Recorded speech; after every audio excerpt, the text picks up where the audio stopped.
Me and my ex, actually, I think he's the only ex I have because we have kids. That is why maybe people like, but they bring him up in my life every time.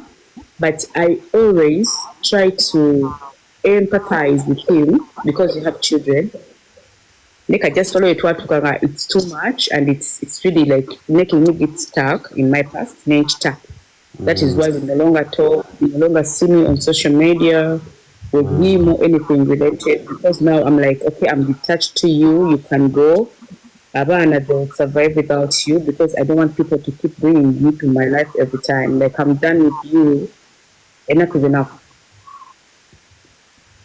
So I'm like,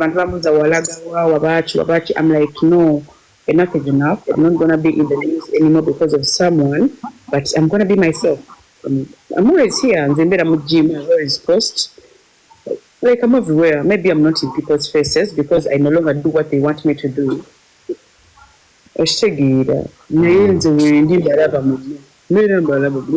Naye kati omusajja batugamba ali mu rehab tokyamubeererawo taata w'abaana.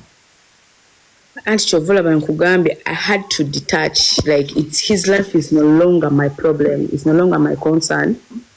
I had to accept it.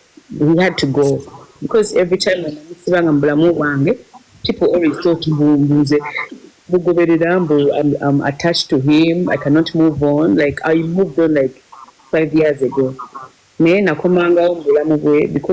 I was empathizing with him. I like, oh no, this is the thought of my kids. So time had to come, and I have tried to be practical. Remember, you have to go. I don't care about you anymore. Bye. Yeah. So Prima, never co-parenting